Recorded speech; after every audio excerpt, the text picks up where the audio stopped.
This show is produced by the Harwood Podcast Network. Hi, I'm Cindy Harris, and we love making this show available to you free of charge. If you'd like to help us keep it that way, make a contribution to our Karma Jar. For more information, go to our website.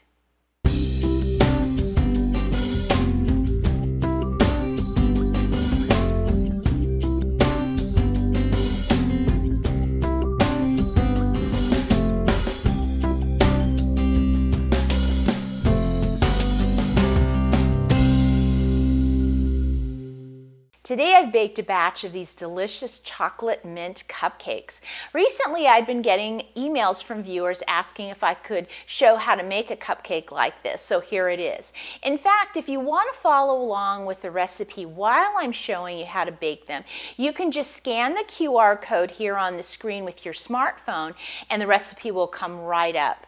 These cupcakes have a really delicious chocolate cake to them, and then we make this fabulous fluffy mint icing on top. I'm going to begin by getting my 12-cup muffin pan out, and I've got some of these cute little Halloween cupcake liners that I'm going to put in. And then I'm going to take my baking spray and I'm going to spritz the tops. You know, I've gotten some emails from some of you that have said you really like doing this spritz of the baking spray on top because it really helps the liner peel off easier and you don't get so much cake left on the inside. So I'm glad you're trying that out. I'm going to set this aside. Now sometimes when we make chocolate cupcakes, we use cocoa powder and sometimes we use chocolate sauce. Well, today I'm going to want to melt chocolate in some milk because I want to thin it out. So I have a small glass bowl and I'm going to measure out 2/3 of a cup of milk. Now I'm using a 1% milk, but you could use whatever you have on hand. And to that, I'll add 1/2 cup of chocolate chips. Now, I'm using a semi-sweet chocolate today, but if you wanted to use a bittersweet or dark chocolate, you could do that. Put that right in my milk. And I'll put this in the microwave on 30-second bursts, stirring in between each cooking period just until that chocolate is melted. Now, just after a minute, you can see that the chocolate is melting, and we don't want to overheat this because chocolate doesn't do well when you overheat it, and that milk has already started to get warm. So I'm just going to take the time to stir that up so that that chocolate mixes with that milk. It almost looks like a real dark chocolate milk. And once that's the case, I'm going to set this to the side, let it cool for a minute. And now we're going to get our dry ingredients together. So I'm going to measure out 1 cup of flour. To that, I'm going to add 1/2 teaspoon of baking soda, 1/2 teaspoon of baking powder, and 1/4 teaspoon of salt. And then I'll take my whisk and whisk these ingredients together. Now, people have been asking me why I don't sift my flour, and I just don't find that I need to. I find sifters to be kind of clunky and difficult to clean, and if I use my whisk, I can get the ingredients blended nice and easy. I have no lumps, so I find a whisk is just much easier to use than to sift. Now we're going to get our butter creaming. So I have 1/2 cup of butter that I've taken right out of the refrigerator, and I'm going to cut it up into some cubes and place it into my mixer. Now this brings me to another question that I've gotten recently about why I don't soften my butter at room temperature, why I just cut it up in cubes and throw it in the mixer. Well, here's why I don't do that. I find that if I let the butter sit out on the counter and soften, it gets too soft. And when I go to cream it up, it just kind of lays there. It doesn't get light and fluffy and have the body that I would like. Now my theory is that in lots of recipes they say to let the butter sit out because back in the old days, we didn't have these awesome electric mixers that we use now. Everybody had to do everything by hand. And you can imagine if you were doing it by hand, you would want that butter softened. But because of the technology we have now, I just don't see a need to do it. But if you are making things by hand, I would suggest you let it sit out. You probably are going to get a little bit of a different consistency when you let your butter sit out to room temperature, but you do what you can. And then I'll add 3/4 of a cup of sugar, and I'm going to put this on a medium speed and let it cream up till it's nice and fluffy for about 2 minutes. See how light and fluffy that butter is? That's what I'm looking for. With the mixture on a low speed, I'm going to add 2 eggs. I'm going to drop them in one at a time, and then 1 teaspoon of vanilla. Now we're going to start adding our chocolate and our dry ingredients. Now we're going to alternate back and forth, and here's an answer to another question I've been getting. Why do we alternate back and forth? Well, when we add flour and we add liquid to the flour, it immediately starts to make something called gluten, and gluten is the thing that kind of binds everything together. Now when we mix the ingredients together, you'll notice that many times I say don't over mix it, especially when we're doing cookies and things. It's because I don't want more gluten forming, because when it forms too much, it gets very tough, and we don't want that. We want a nice tender cake for this. So what we're going to do is I'm going to put my mixer on a slow speed. I'm going to start with my flour. I'm going to put about 1/3 of it in. Then I'll stir my chocolate, add about 1/2 of that. Another 1/3 of flour.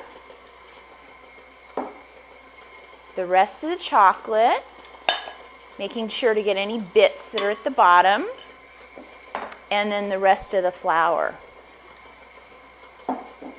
And then I'm just going to let that mix just until the flour starts to disappear.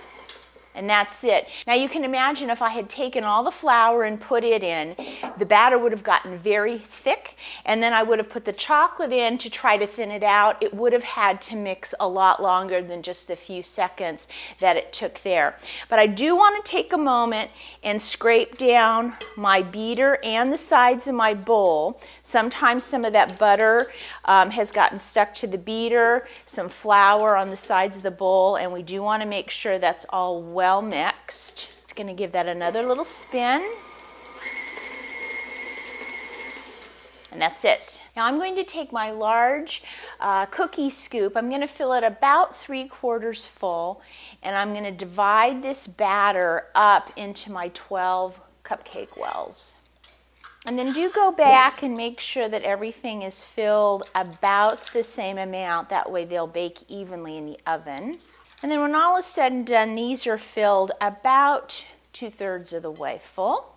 Now this is something optional you can do. In the baking center of our grocery store, I found they had these chopped chocolate and mint candies. They're an Andes mint, and they're all chopped up. And what you can do if you like is just take a pinch full of them and sprinkle them on the top of your cupcake. And then take your knife and just kind of swirl them in just a little bit. Now this is totally optional, but I thought it might be fun to do half of the cupcakes with the candies in them. So for this batch, I've done half with just the chocolate and half where I've added the chocolate mint candies. Now for either one, we want to put these in a preheated 350-degree oven. We're going to let them bake for about 20 minutes, and then we will test them with a toothpick to make sure that they're baked through. I'm going to let these sit here for about 5 minutes to cool, and once they've cooled, I'll take my fork and just pop them right out and let them cool the rest of the way on the rack. It's been about a half an hour and the cupcakes are totally cooled down, so now we can make our frosting.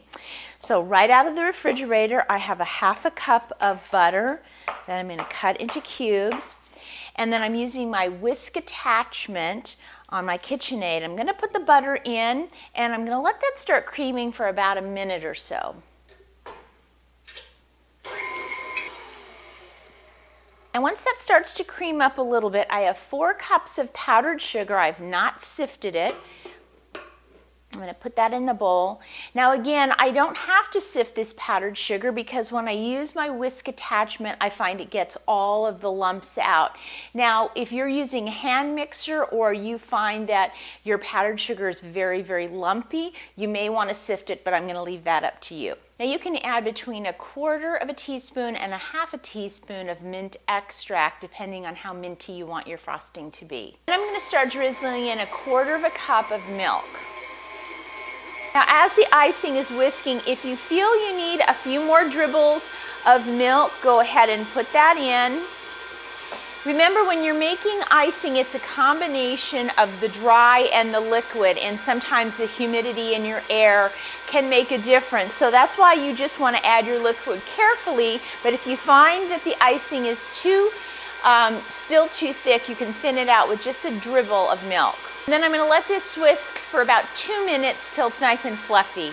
Now it's time to color our icing. I'm going to be using some of my green cake decorating coloring. It's very, very thick, which I like because it doesn't thin the icing out. If you can't get your hands on this, you could certainly use a couple of drops of green food coloring. We want to put that into our bowl, let that whisk up.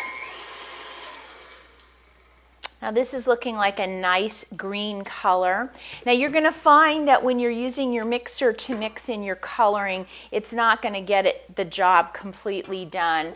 So I like to take my whisk out and finish off the mixing with a big spatula.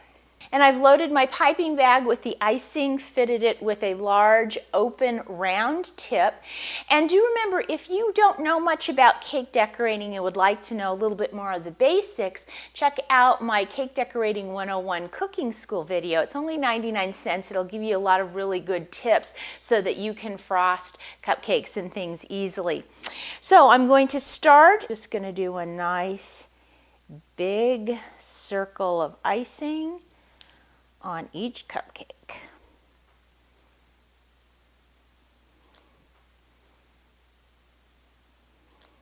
Now this is a really great icing to pipe with. As you can see, it holds its shape beautifully, and you could flavor it any way that you like. And then for finishing touch, I'm going to take some of the large full-size Andy mints, and these are a layer of chocolate and mint and another layer of chocolate, and I'm just going to place it right in to that icing, just like that. Well, if you'd like to make these chocolate mint cupcakes at home, just go to our website and go to the Cupcake show notes. I'll have the recipe there for you. If you do make them, don't forget to send me a photo so I can send you the cupcake badge. I hope you'll join us on Facebook. That's where I do all my vlogging. And if you have any questions or ideas for me, please feel free to send me an email. I'll see you next time.